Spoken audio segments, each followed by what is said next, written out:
आज बाप दादा हर एक लाइन वाले को रेस्पॉन्स दे रहे हैं।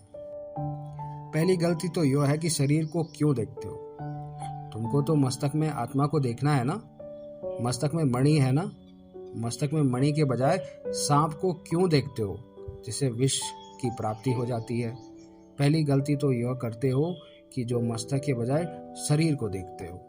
कोई भी बात का बहाना यानी कि एक्सक्यूज तब दिया जाता है जब नॉलेजफुल नहीं है। यह क्यों हुआ, ऐसा नहीं होना चाहिए था, पीछे क्यों आए, साकार में क्यों नहीं मिले, यह सब उलाहने हैं ना। अगर मास्टर नॉलेजफुल की स्टेज पर स्थित हो जाओ, त्रिकालदर्शी की स्थिति में स्थित हो जाओ, तो कोई भी एक्सक्यूज देंगे। जो कोई भी लाइन में है तो उन्हें किसी भी प्रकार के अधिकार की प्राप्ति नहीं है। ये परमात्मा स्वयं कह रहे हैं कि जो कोई भी अपने आप के गुणों को जगा नहीं पाया, अपने गुणों में संपूर्ण तरीके से स्थित नहीं हो पाया है और अभी तक वो लाइन में लगे हैं। लाइन में इसलिए लगे हैं क्योंकि उन्हें अभी वो अधिकार प्राप्त नहीं हुए हैं। आज बाप दादा हर एक लाइन वाले को रेस्पॉन्स दे रहे हैं। भिन्न भिन्न प्रकार की अर्जी डालते हो कि यह कर दो, वह कर दो। ऐसी अर्जी डालते हो तो यह याद नहीं आता कि बाप दादा बच्चों को स्वयं से भी ज़्यादा हर कार्य में आगे रखता है। जब सर्वशक्तियाँ यानी पावर्स बच्चों को दे दी हैं, तो ऐसे बालक सो मालिक अर्जी क्या डालते हैं। जैसे बाप कोई की भी बुद्धि का ताला खोल सकता है, वो संस्कार को बदल सकता है, तो क्या आप लोग नहीं कर सकते हो। आप लोगों की बुद्धि का ताला खुला है, इसमें तो ना नहीं कहेंगे ना। बाप दादा ने हर एक को बुद्धि का ताला खोलकर अनुभवी बनाया है ना। जैसे आप लोगों का बाप ने खोला, अनुभव कराया, तो अनुभव की हुई बात क्या स्वयं नहीं कर सकते हो। जैसे आप लोगों का खुला, वैसे ही दूसरों को खोलो। दूसरों का ताला खोलना मुश्किल है क्या। ताले की चाबी कौन सी है। वो चाबी बाप ने आपको नहीं दी है क्या। जब से बाप के बच्चे बने हो, तो जो बाप का सो आपका नहीं है क्या। चाबी भी आपकी है ना। चाबी है, फिर भी बाप को कहते हो कि ताला खोलो। यह समय पर चाबी नहीं मिलती है। बाप तो अपने पास सिर्फ दिव्य दृष्टि की चाबी रखते हैं, बाकी बुद्धि का ताला खोलने की चाबी अपने पास नहीं रखते। बुद्धि का ताला खोलने की चाबी कौन सी है। सर्व शक्तियां, यही चाबी है। यह तो सबके पास है ना। दिव्य दृष्टि के दाता तो नहीं हो, लेकिन मास्टर सर्वशक्तिवान तो हो ना। जब सर्वशक्तियों की चाबी बाप द्वारा प्राप्त हो चुकी है, फिर भी अर्जी क्यों डालते हो। बाप को सर्वेंट बनाया है, इसलिए ऑर्डर देते हो कि यह करो और वो करो। वानप्रस्थ तक पहुंचने वाले भी अभी तक छोटे हैं। अभी तो समय है अपनी रचना रचने का, प्रजा और भक्त माला बनाने का। रचयिता कहे कि मैं छोटा हूं, तो रचना कैसे रचेंगे। इसलिए यह भिन्न भिन्न प्रकार की अर्जी बाप को डालते हो। पहले चाबी को प्राप्त करो तो अर्जी स्वतः ही पूरी करेंगे। दूसरी बात, बाप को उलाहना देते हो, एक्सक्यूज देते हो, और इनकी भी लंबी लाइन लगी है। किसी प्रकार का कोई एक्सक्यूज, कोई बहाना कौन देता है।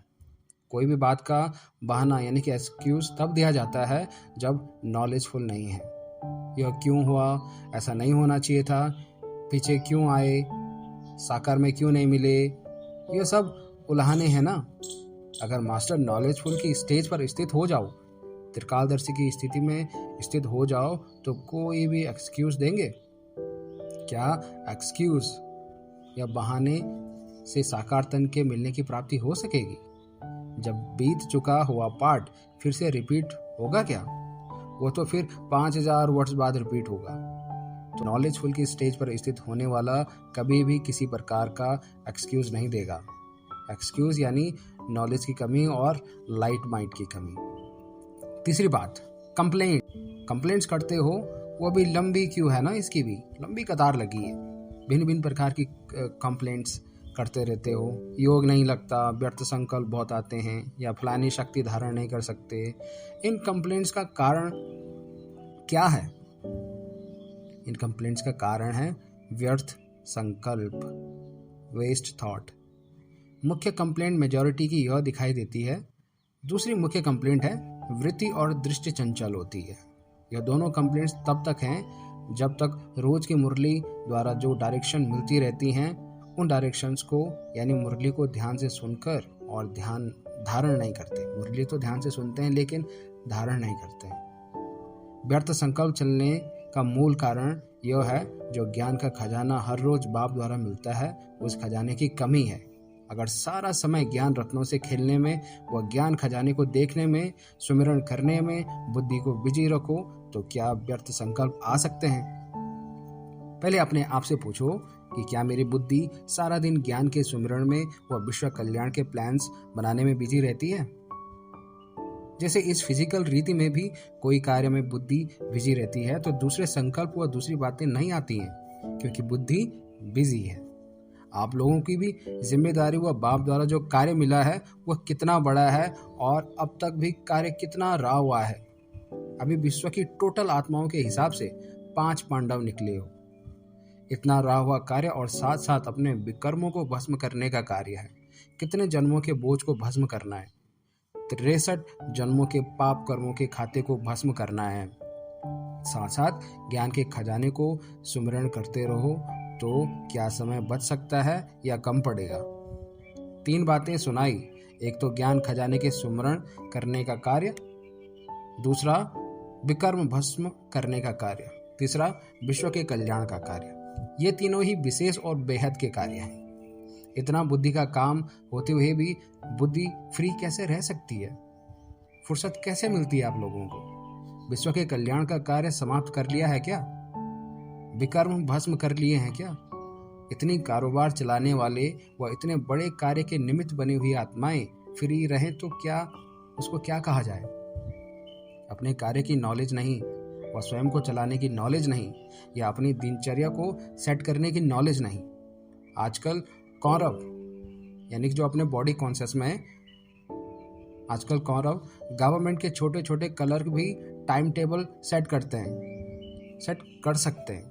तो क्या आप मास्टर नॉलेजफुल, मास्टर सर्वशक्तिवान अपना टाइम टेबल सेट नहीं कर सकते? क्योंकि आप स्वयं को अपनी सीट पर सेट नहीं कर सकते हो, इसलिए अपसेट होते हो। अतः रोज अमृत वेले बाबा से मिलन मनाने के बाद वह रूह रोहान करने के बाद रोज का टाइम टेबल सेट करो। जैसे इस फिजिकल काम का प्रोग्राम सेट करते हो वैसे व्यवहार के साथ परमार्थ का प्रोग्राम भी सेट करो। व्यर्थ संकल्प चलना यानी ताजधारी नहीं बने हो। ताज है जिम्मेदारी का, स्वयं की जिम्मेदारी और विश्व की जिम्मेदारी। अगर अभी बार बार ताज को उतार देते हो व ताजधारी नहीं बन सकते हो तो भविष्य में ताजधारी कभी भी नहीं बन सकते। अभी से प्रैक्टिस चाहिए भविष्य ताजधारी और तख्तधारी बनने की। साक्षीपन का तख्त और बाप दादा के दिल का तख्त। तो अभी से ताज और तख्तधारी बनेंगे तब भविष्य में भी ताज और तख्त प्राप्त कर सकेंगे। अपना टाइम टेबल सेट करो व स्वयं ही स्वयं का शिक्षक बन स्वयं को होमवर्क दो।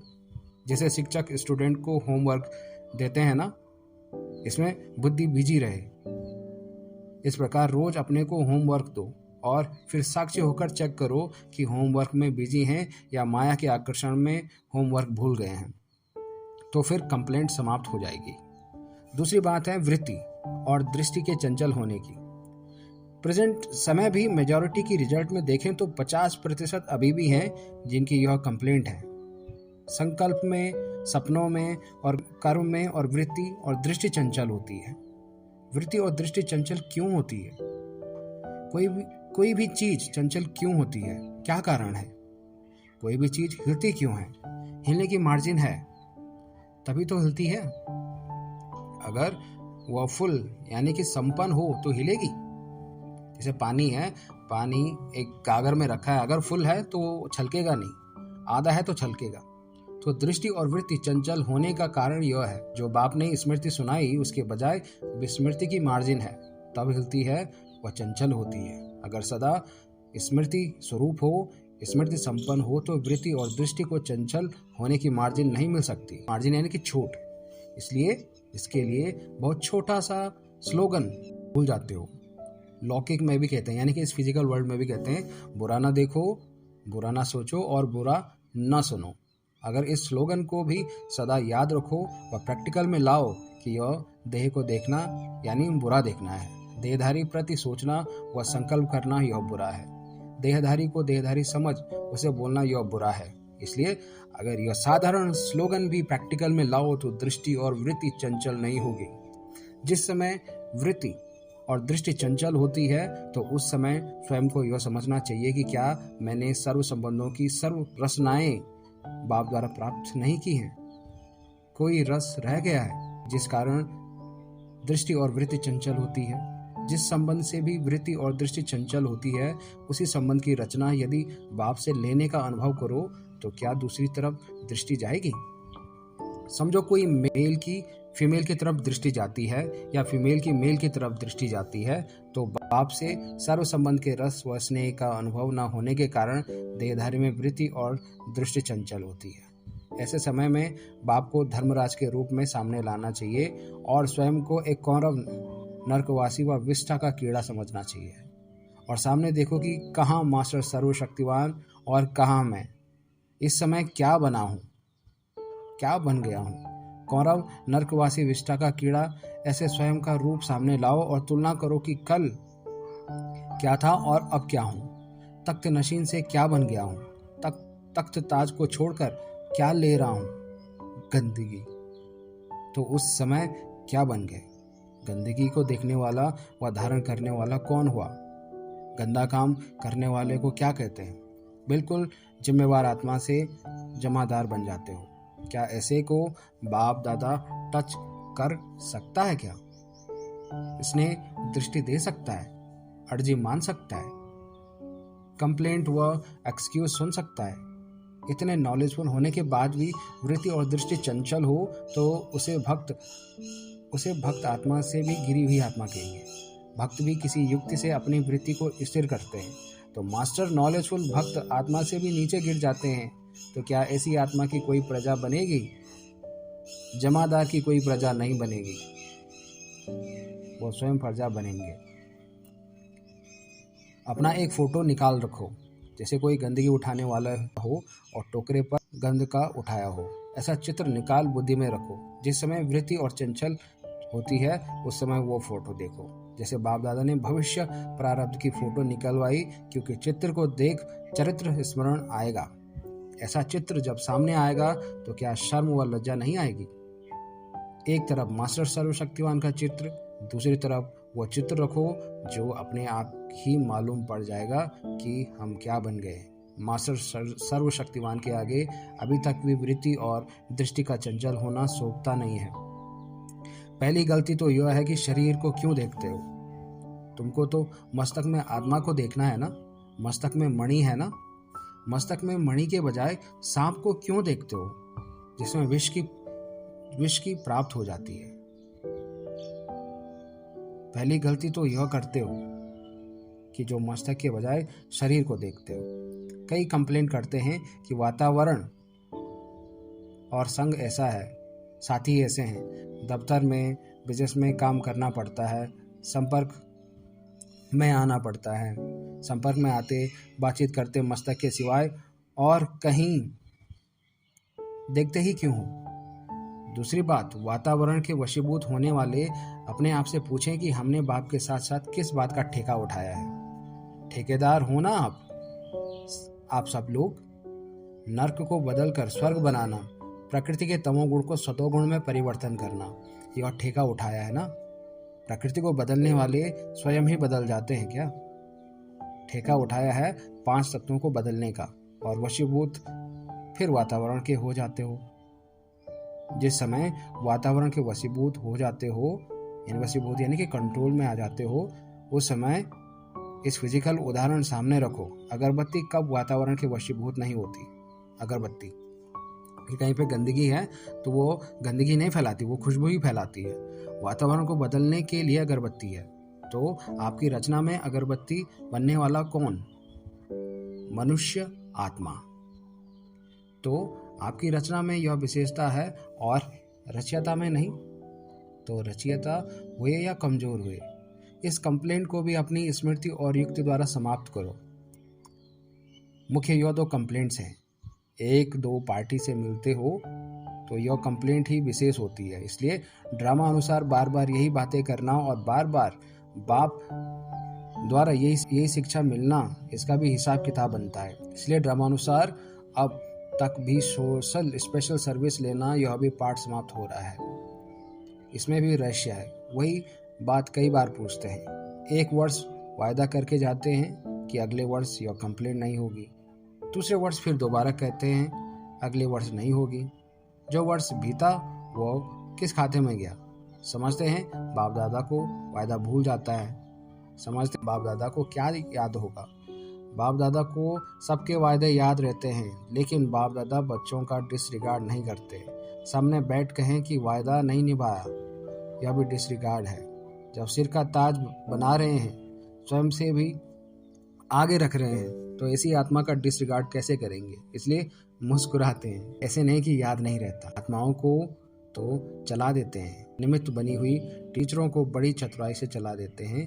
कहेंगे आपने हमारे भावार्थ को नहीं समझा, हमारा भाव यही नहीं था, शब्द मुख से निकल गया। लेकिन बाप दादा भाव के भी भाव को जानते हैं, उसे छिपा नहीं सकेंगे।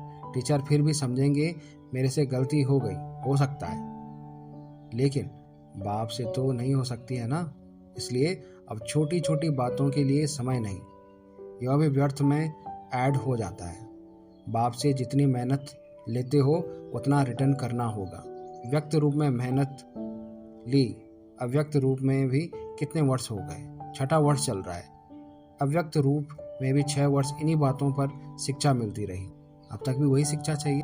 अभी सर्विस लेने का टाइम है या रिटर्न करने का टाइम है? अगर रिटर्न नहीं करेंगे तो प्रजा नहीं बना सकेंगे। इसलिए अब स्वयं को पावरफुल बनाओ, नॉलेजफुल बनाओ, अनेक प्रकार की लाइन से स्वयं को मुक्त करो।